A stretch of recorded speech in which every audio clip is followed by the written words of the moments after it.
चलिए अब कांग्रेस के राष्ट्रीय अधिवेशन की बात कर लेते हैं।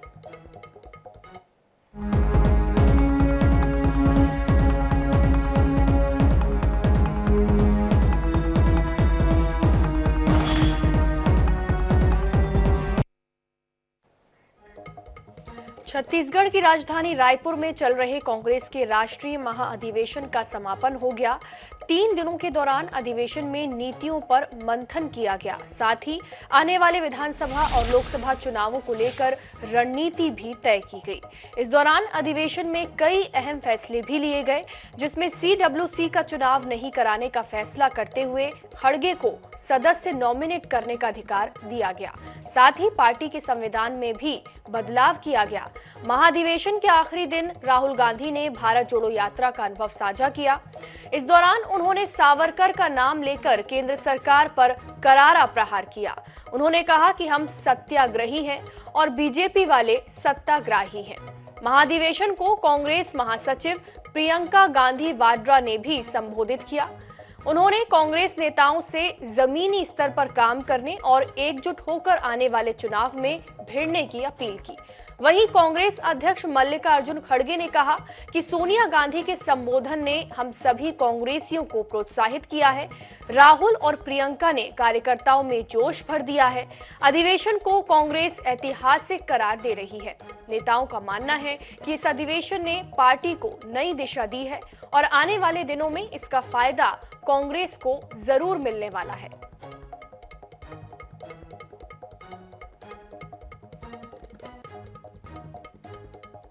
रास्ते को कभी मत छोड़ो। इनके लिए एक नया शब्द है आरएसएस बीजेपी वालों के लिए। हम है सत्याग्राही, वो है सत्ताग्राही। ये सत्ता के लिए कुछ भी कर लेंगे, ये किसी से भी मिल जाएंगे, किसी के सामने झुक जाएंगे सत्ता के लिए। ये इनकी सच्चाई है। मैंने सिर्फ सवाल पूछा, भैया बता दो रिश्ता क्या है, और मैंने ऐसे फोटो दिखाई, उसमें नरेंद्र मोदी जी ऐसे बैठे हैं। नरेंद्र मोदी जी अदानी जी के हवाई जहाज में रिलैक्स करते हुए दिख रहे हैं।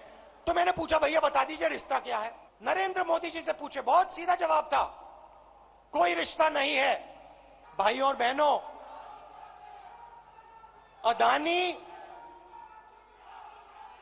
अदानी जी और मोदी जी एक हैं।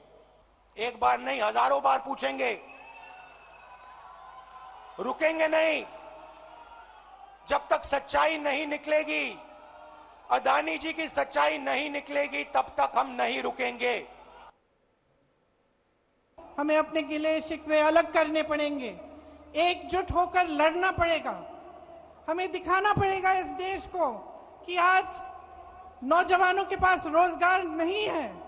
जितने भी विज्ञापन हैं, जो भी दिखा रहे हों, जहां जहां हम जाते हैं रोजगार नहीं है। रोजगार क्या, जो नौजवान परीक्षा देते हैं भर्ती के लिए, वो घोटालों में उलझे हुए हैं। उसके लिए क्या प्रस्ताव है हमारा? ये कांग्रेस पार्टी इन 3 दिनों से जितने भी प्रस्ताव ला रही है, जैसे किसानों के लिए मैं आज पढ़ रही थी कि एक प्रस्ताव है कि न्याय योजना की तरह हमें किसानों के लिए एक योजना बनानी है। तो ये सब बातें पब्लिक तक पहुंचाना हमारा काम है। भाजपा के नेताओं से ये पूछिए कि आपके लिए क्या किया, कि उनके देश की जो केंद्र में सरकार है, जो इससे पहले उनकी प्रदेश में सरकार थी, उन्होंने आपको आगे बढ़ाने के लिए क्या किया। और इसी आधार पर आप अपना वोट डालिए, इसी आधार पर अपना समर्थन दीजिए कि आपके काम करने वाली आपको सरकार मिले। मुझे कोई शक नहीं है कि जो आज प्रदेश में सरकार है वो आपके हित में काम कर रही है। जितनी सारी योजनाएं यहाँ पे लागू हुई हैं, मैंने कहा पहले, शायद किसी और प्रदेश में ना हो। यहाँ कांग्रेस की सरकार है, राजस्थान में कांग्रेस की सरकार है, अब हिमाचल में कांग्रेस की सरकार आई है, और आप इन सरकारों में देख सकते हैं ये देश को बर्बाद करने वाले लोग हैं, बनाने वाले नहीं हैं। और उधर चाइना अंदर घुस रही है।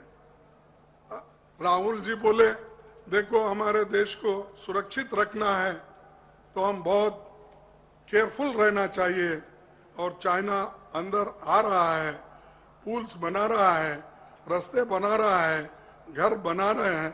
इसके लिए हमको जागृत रहना है। तब हमको बोले ये देशद्रोही है, फॉरेन के एजेंट है। अरे फॉरेन के एजेंट तो आप लोग हैं।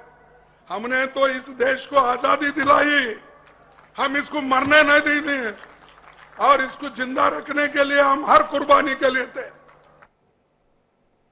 सांसद गौरव गोगोई इस वक्त हमारे साथ है, उनसे ही जानते हैं। सर, 3 दिनों तक मंथन किया, क्या निष्कर्ष निकला? देखिए, ये आज हमने राहुल जी के भाषण में हमने सुना कि उन्होंने देश को बताया है कि आज प्रधानमंत्री मोदी जी और अडानी ग्रुप में कितना गहरा संपर्क है, और दोनों को एक ही नजरिए से देखना चाहिए। तो मुझे लगता है कि ये सोच आने वाले समय में हम विभिन्न प्रांतों में लेके जाएंगे। जनता को समझा पाएंगे? जरूर। तो जनता को समझा पाएंगे, और किस तरह से अडानी और मोदी का सांठगांठ है ये बताते हुए गौरव गोगोई नजर आते हैं। कैमरामैन इकराम कुरैशी के साथ गौरव शर्मा, इंडिया न्यूज, रायपुर।